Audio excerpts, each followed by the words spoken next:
1985년 1월 25일 대전에서 온몸으로 살아가는 삶. 지난번 형수님께서 접견 오시던 날의 이야기입니다.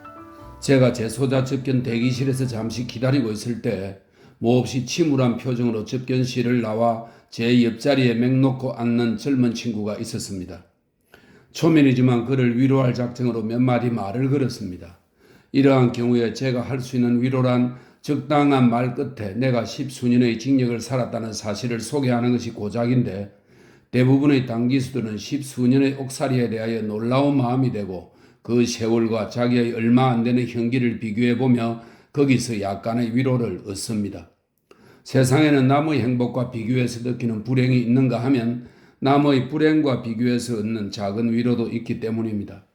그런데 그날은 제가 그를 위로하기 전에 제 쪽에서 먼저 충격을 받고 생각이 외골에 못 박혀버렸습니다.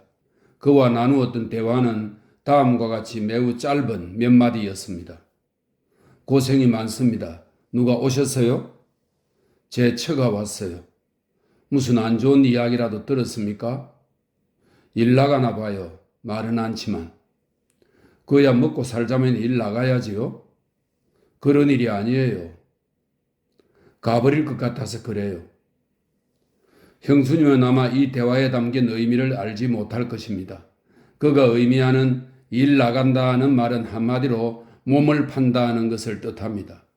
지금 와서 생각해보면 생면부지인 제게 제 아내의 일을, 그도 자랑이 될 수 없는 일을 서슴없이 이야기해 준 것이 아무래도 잘 납득되지 않습니다만, 추측컨대 아마 자기의 근심에 너무 골똘한 나머지 다른 것은 미처 생각할 겨를이 없었을 수도 있고, 또 같은 제소자라는 동료의식이 그렇게 하였을 수도 있고, 그리고 일 나가는 여자가 그에게 있어서 특별히 수치스럽게 여겨지지 않았기 때문일 수도 있습니다. 제가 받은 충격은 이 세 번째의 것과 관련된 것입니다. 몸을 팔아 살아가는 여자를 부정한 여자로 보지 않는다는 사실. 설사 부정한 여자로 본다고 하더라도 그를 자기의 아내의 자리에 앉히기를 조금도 꺼리지 않는다는 사실이 저로서는 알고 있는 일이긴 하나 정작 부딪히고 보면 상당한 충격이 아닐 수 없습니다. 아내의 정절에 대한 세상의 모든 남편들의 당연한 요구가 그의 삶에 있어서는 얼마나 고급한 것인가를 일깨워 줍니다. 사실은 그 젊은 친구뿐만 아니라 우리의 이 벽촌에는 그와 비슷한 생각을 가지고 살아가는 사람들이 많이 있습니다. 일부 일처제는 그들이 향유하기에는 너무나 고급한 제도입니다. 그들은 일부 반처, 일부 3분의 1처, 일부 10분의 1처, 그리고 여자 쪽에서 보면 1처 반부, 1처 3분의 1부, 1처 10분의 1부라는 왜소하고 영락된 삶의 형식을 가까스로 꾸려나가는 사람들입니다.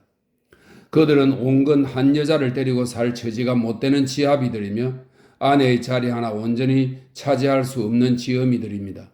이를테면 장녀와 그의 가난한 단골과의 관계가 곧 일부 10분의 1처의 전형적인 예라고 할 수 있습니다. 이들의 관계는 일부 1처제의 가정을 꾸릴 형편이 못 되는 사람들의 소외된 결혼 형태로 파악되어야 한다고 생각됩니다. 그것은 서울의 외곽에 빈촌이 있듯이 일부 1처제의 외곽에 있는 빈혼, 즉 빈남 빈녀들의 군혼 형태라고 할 수 있습니다.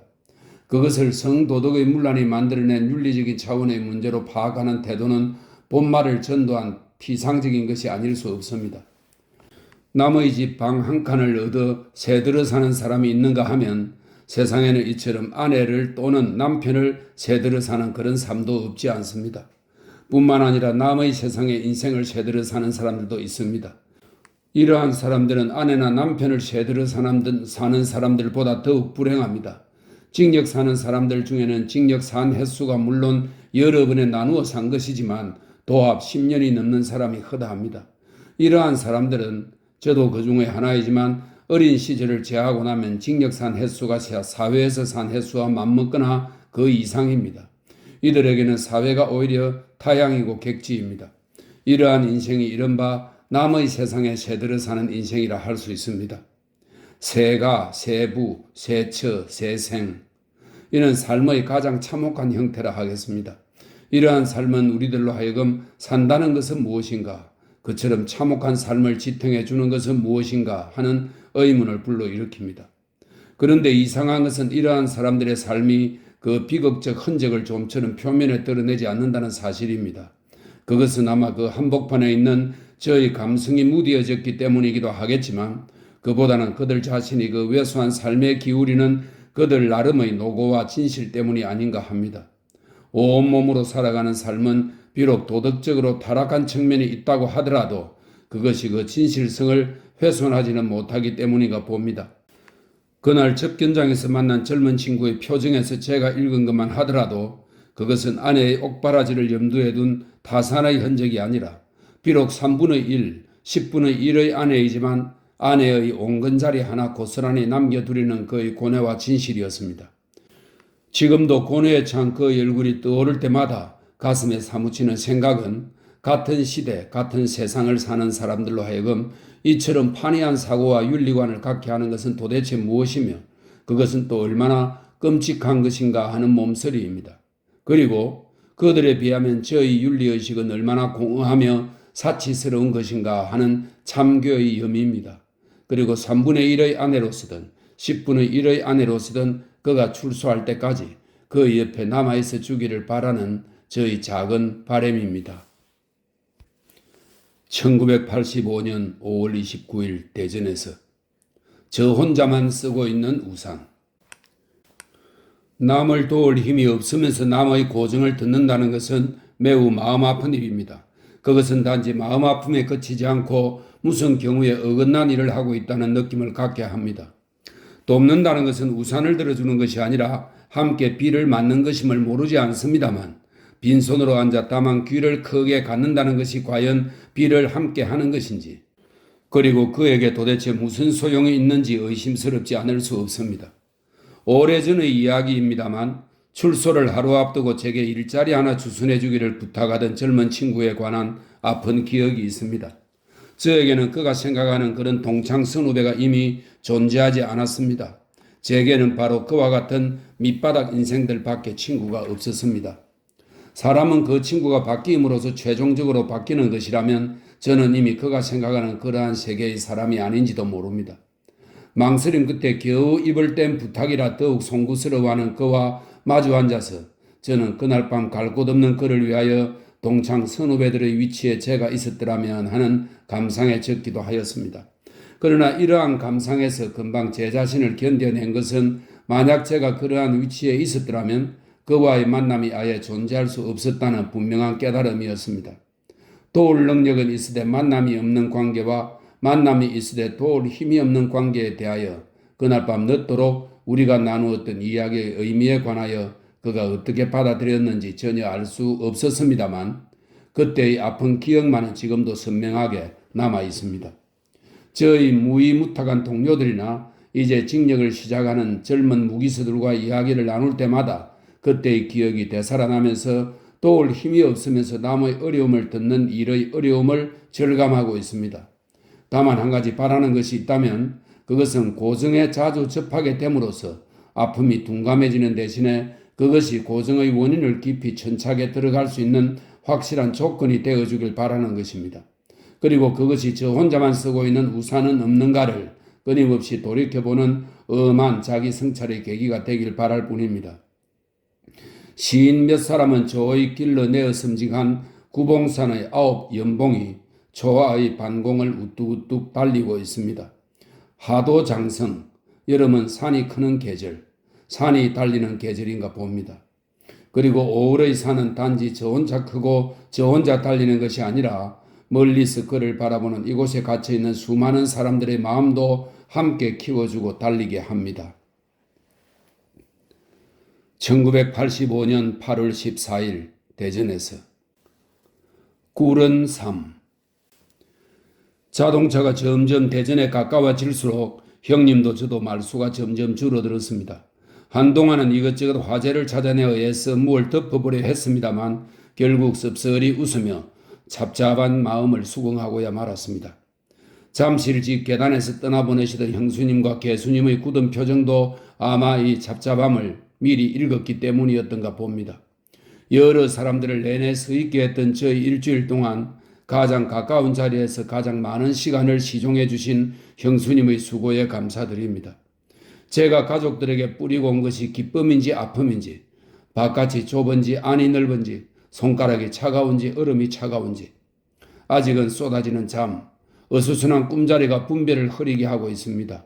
그러나 그것도 잠시뿐, 머지않아 다른 모두의 경우와 마찬가지로 이곳에 살고 있는 수많은 사람들의 꿀은 삶이 세차게 서로를 흔들어 저를 깨어있게 해주리라 믿고 있습니다. 저는 이 깨어있는 정신의 섬뜩함으로써 한 주일 동안의 사람과 일을 간추려 저의 빈 곳을 채우고 제 자신을 달구어 나가려고 노력하겠습니다. 우용이 주용이와는 부족했던 대화가 아쉽습니다만 대신 조기 축구의 기억이 신선한 감각으로 남아 있습니다. 잠실에는 따로 편지 드리지 않습니다. 1985년 12월 12일 대전에서 작은 실패. 주역 64개 중의 맨 마지막 교회가 소위 미제교로서 교회사에는 어린 여우가 물을 거의 건넜을 때 그만 꼬리를 적시고 말았다. 이로운 바가 없다라 하였습니다. 지난 가을 교도소 앞 논으로 타작일 도우러 갔을 때의 느낌이 바로 이런 것이었습니다. 추수 임시에 쏟아진 폭우로 말미암아 물에 잠긴 볕단을 두릉에 옮겨 쌓으면서 우리는 흡사 비에 젖어버린 가을의 꼬리를 들고 섰는 듯 추연한 비감을 금치 못하였습니다. 한 해를 마감하는 세모가 되거나 또는 하루를 끝내는 저녁 무렵이 되거나 또는 작은 일 하나 마무리할 즈음에도 항상 어린 여우가 꼬리를 적시는 그 마지막 과정의 작은 실패에 생각이 미칩니다. 이러한 어린 여우의 연상은 어떤 일이나 과정의 마지막 단계에서 더욱 신중한 태도를 갖도록 해준다는 점에서 매우 유익한 것이라고 믿어왔습니다만 지금 생각으로는 그것이 반드시 그런 것만이 아니라고 느껴집니다. 왜냐하면 작은 실패가 있는 쪽이 없는 쪽보다 길게 보아 나은 것이라 생각되기 때문입니다. 작은 실패가 있음으로 해서 전체의 국면은 완결이 아니라 미완에 머물고 이 미완은 더 높은 관계를 향한 새로운 출발이 되어줍니다. 더구나 작은 실패는 사람을 겸손하게 하고 자신과 사물을 돌이켜보게 해줍니다. 괴사에도 완결을 의미하는 기제는 형통함이 적고 처음은 길하지만 마침내 어지러워진다고 하여 그것을 미제의 하위에 놓고 있습니다. 도대체 역의 오의를 숙지하기도 쉽지 않고 또 그것을 곧이곧대로 믿지도 않습니다만 중요한 것은 우리들의 소위 가운데 필연적으로 존재하기 마련인 작은 실패를 간과하지 않는 자기 비판의 자세입니다. 실패가 필요한 것이 아니라 실패의 발견이 필요한 것이며 실패가 값진 것이 아니라 실패의 교훈이 값진 것이라 생각합니다. 실패와 그 실패의 발견, 그것은 산에 나무가 있고 땅속에 바위가 있듯이 우리의 삶에 튼튼한 뼈대를 주는 것이라 믿습니다. 아버님 편에 보내주신 책 잘 받았습니다. 형님, 형수님, 우용이, 주용이 모두 건강하길 빕니다. 방학동안의 우용이, 주용이는 평소에 겪기 어렵던 새로운 경험을 풍부히 가져서 생활의 테두리를 넓혀갈 수 있기 바랍니다. 1986년 1월 10일 대전에서 곱직역. 현기가 1년 6월 이상이 되면 그 속에 겨울이 2번 들게 됩니다. 겨울이 2번 드는 직역을 곱직역이라 합니다. 겨울 직역이 그만큼 어렵기 때문에 붙여진 이름이라 생각됩니다. 특히 자기 체온 외에는 온기 한 점 찾을 수 없는 독거는 그 추위가 더합니다. 그럼에도 저는 지난 가을 이래 독거하고 있습니다. 제가 구태여 독거를 마다하지 않는 것은 추위가 직역살이의 가장 큰 어려움이라고는 생각지 않기 때문입니다. 교도소의 겨울이 대단히 추운 것이긴 하지만 그 대신 이곳에는 오래전부터 수많은 직역 선배들이 수십 번의 겨울을 치르면서 발전시켜온 인동의 지혜가 마치 무의촌의 토방처럼 면면이 구전되어 오고 있습니다. 이 숱한 지혜들을 접할 때마다 그 긴 공고의 세월 속에서 시린 몸으로 체득한 그 지혜들의 무게와 그 무게가 상징하는 힘겨운 삶이 싱싱한 현재성을 띠고 우리의 삶 속에 뛰어듭니다. 겨울 추위는 이처럼 역경에서 발휘되는 강한 생명력을 확인하고 신뢰하게 합니다. 뿐만 아니라 겨울 추위는 몸을 차게 하는 대신 생각을 맑게 해줍니다. 그래서 저는 언제나 여름보다 겨울을 선호합니다. 다른 계절 동안 자잘한 감정에 부대끼거나 신변 잡사에 얽매여 있는 생각들이 더 높은 정신세계로 시원하게 정돈되고 고양되는 것도 필경 겨울에 서슬져 있는 이 추위 때문이라 믿습니다. 추위는 흡사 가난처럼 불편할 따름입니다. 그리고 불편은 우리를 깨어있게 합니다. 저는 한평 남질한 독거실의 차가운 공간을 우리의 숱한 이웃과 역사의 애환으로 가득 채워 이 겨울을 통렬한 깨달음으로 자신을 달구고 싶습니다. 지리부도를 피워놓고 새로 이사한 대치동을 찾아보았습니다. 잠실에서 가까워 형수님의 잠실 출근길이 줄었다 싶습니다. 407호면 4층, 이청동 집과는 달리 화분에 햇빛 가득 담기리라 생각됩니다. 형수님의 얼굴에도 햇빛 가득 담기길 바랍니다. 1986년 7월 12일 전주에서 모악산 이야기. 이곳 전주교도소의 북쪽으로는 가보년의 격전지였던 완산 칠봉이 있고 남쪽으로는 민족신앙의 요람이라 할 수 있는 모악산이 있습니다.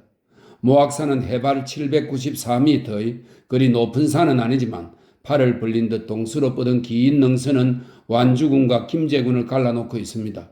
모악산에는 어머니의 가슴에 머리 박고 젖 먹는 형상의 은바위가 있고 이 산을 은매라 부르기도 하는데 이 은바위에서 흘러내린 물이 젖줄이 되어 김제, 만경 넓은 벌을 적시어 준다고 합니다. 이름 그대로 모악이며 은매입니다. 이 산은 미륵신앙의 종조인 진표율사가 입산하고 입적한 곳이기도 하며 동학 농민전쟁의 패배로 무참하게 좌절된 농민들의 황폐한 정신에 후천개벽의 사상을 심어준 정산교의 본산이기도 합니다. 산의 크기에 비해 넘치는 역사성을 안고 있습니다. 금산사를 비롯해서 크고 작은 암자, 가마솥 위에 세운 미륵상, 20여의 정산교당, 모든 것들이 한결같이 산 너머 김제 쪽 기슭에 자리 잡고 있는데 이는 물론 그쪽이 산남의 향량처이기도 하지만 아마도 김제 평야 소산의 농산물 잉여에 그 물질적 토대를 두고 있기 때문이라고 생각됩니다.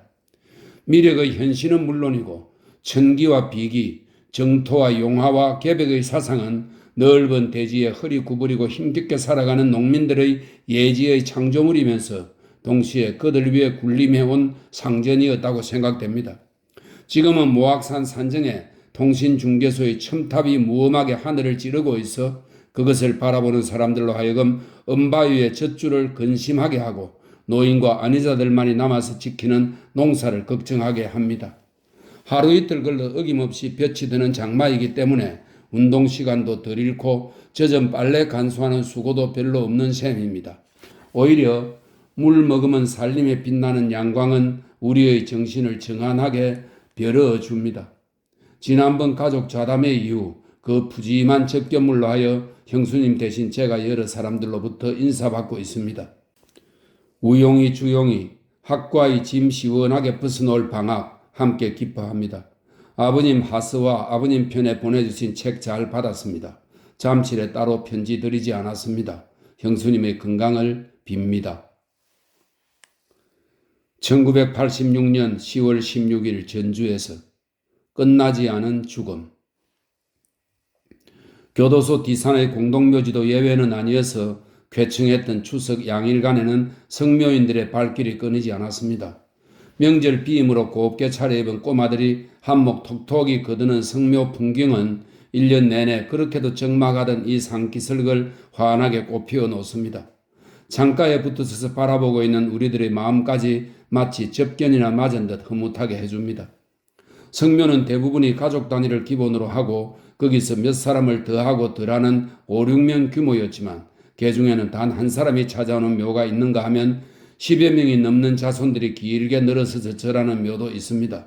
성묘 방식도 가지각색이어서 부산하게 때로 몰려와서는 절만 2번 하고는 휙 지나가는 자손들이 있는가 하면 아이들과 더불어 묘소에서 한낮을 놀다가는 가족들도 있으며 노인 내외가 와서는 풀을 뽑거나 돌멩이를 주워내거니 하며 좀처럼 묘 곁을 떠나지 못해하는 전경을 목격하기도 하고 젊은 여자가 혼자 찾아와서 무덤보다 더 외로운 모습으로 앉았기도 합니다. 절만하고 얼른 떠나는 자손들을 보면 아무 상관없는 철장가의 우리들이 괜히 섭섭해하거나 괘씸해하기도 하고 반대로 자손들이 정성을 쏟는 무덤에서는 망인이 쌓은 생전의 덕업을 보는 느낌이며 젊은 여자가 혼자 와서 아파하는 무덤에서는 아직도 끝나지 않은 죽음을 생각해 합니다. 어쨌든 추석 명절에 성모객들로 생기를 되찾은 묘지의 풍경은 그 무덤 하나하나가 저승의 것이기보다는 도리어 이성의 살아있는 사람들과 끈끈이 맺혀져 있는 질긴 인연을 실감케 해줍니다. 봉분도 작고 초라하던 무덤도 그 앞에 주과를 펴고 절하는 자손들을 보면 그 자손들 속에 전승되고 있는 망인의 생애가 보이는 듯합니다. 요컨대 죽음과 삶에 대한 이른바 소박한 달관을 안겨주기도 합니다.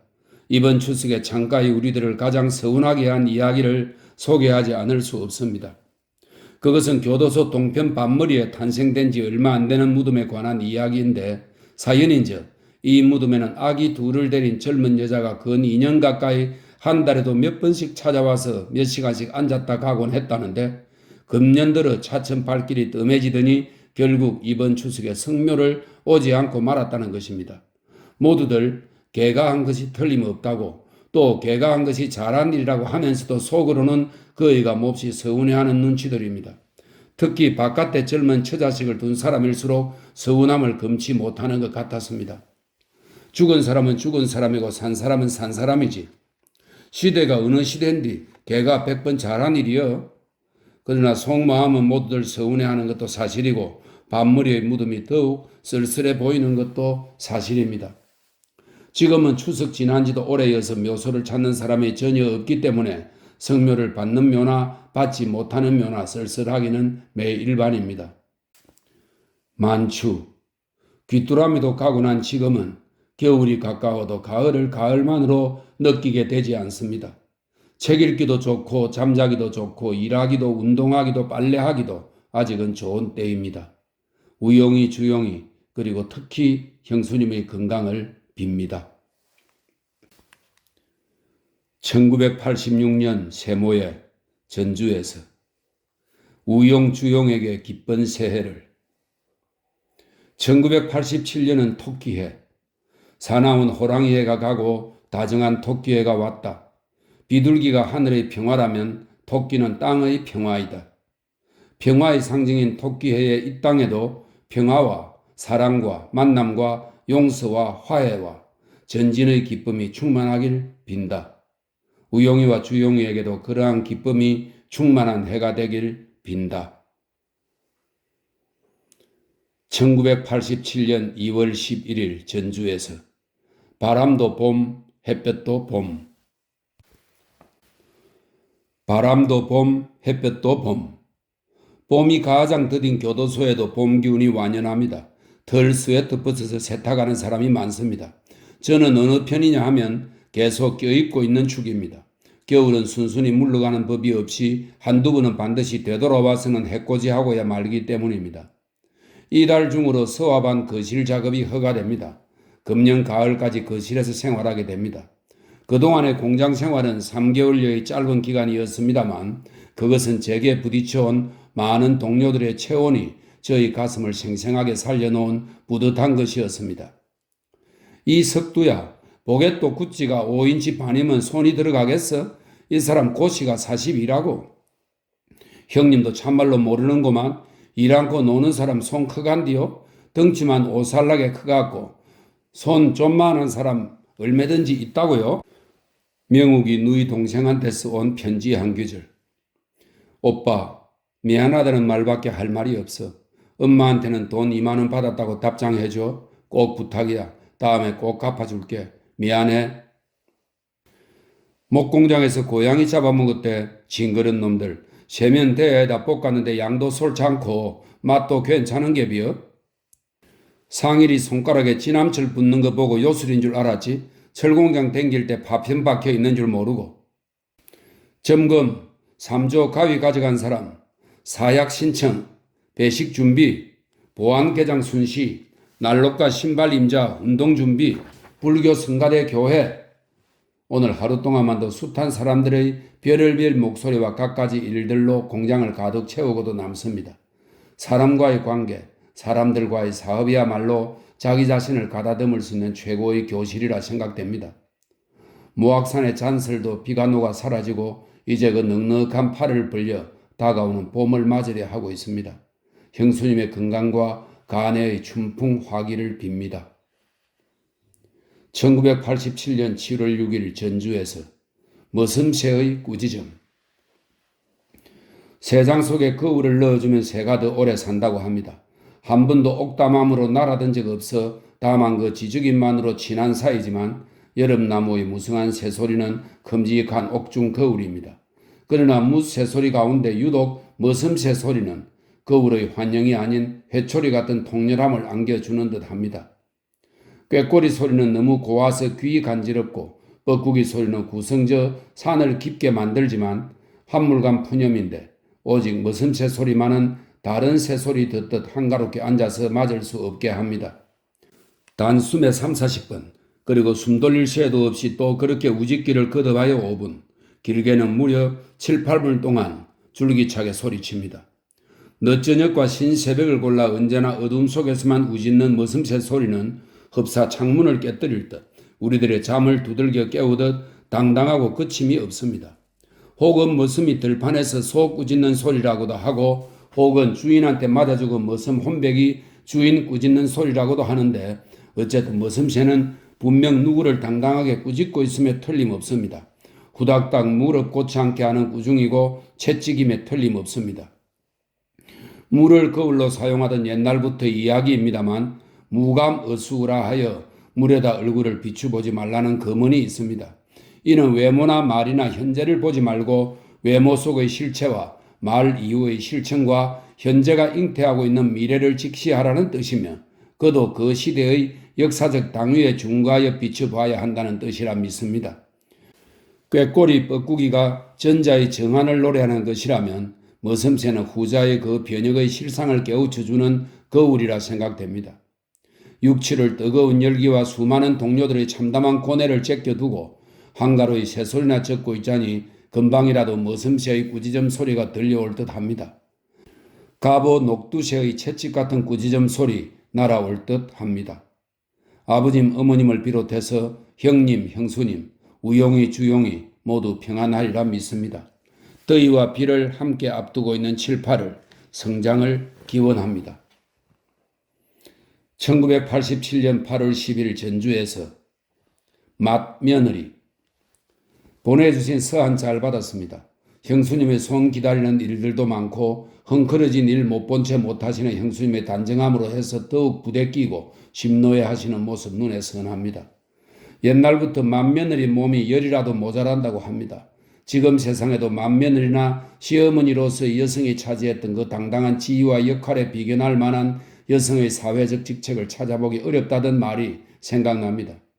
형수님께서는 맡겨진 간해외 대소사를 지혜롭고 명쾌하게 다듬어 내시리라 믿습니다.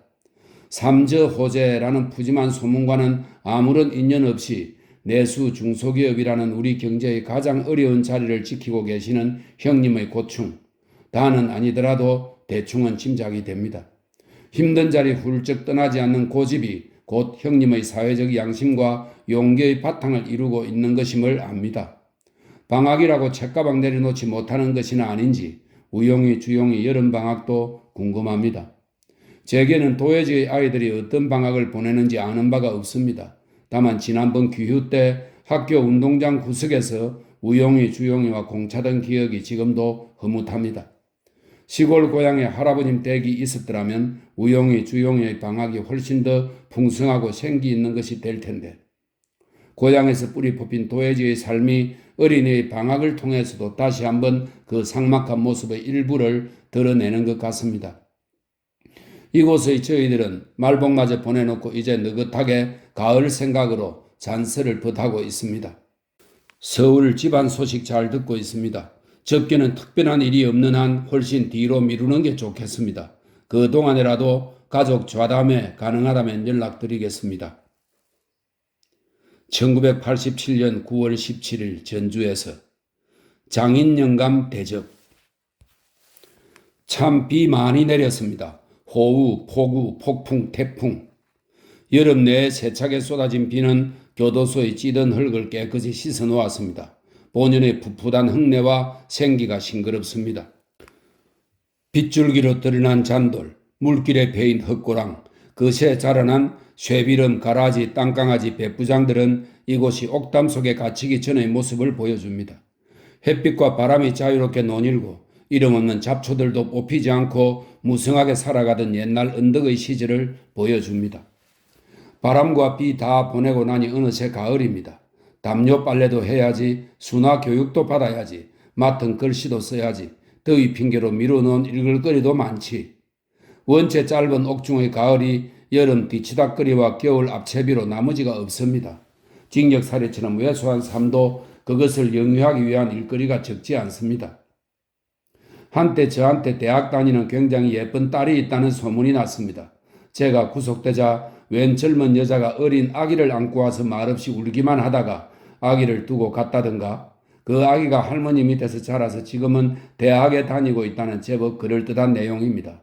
덕분에 그 엉터리가 드러나기까지 한동안 젊은 친구들로부터 애교 있는 접근과 과분한 친절을 받았습니다.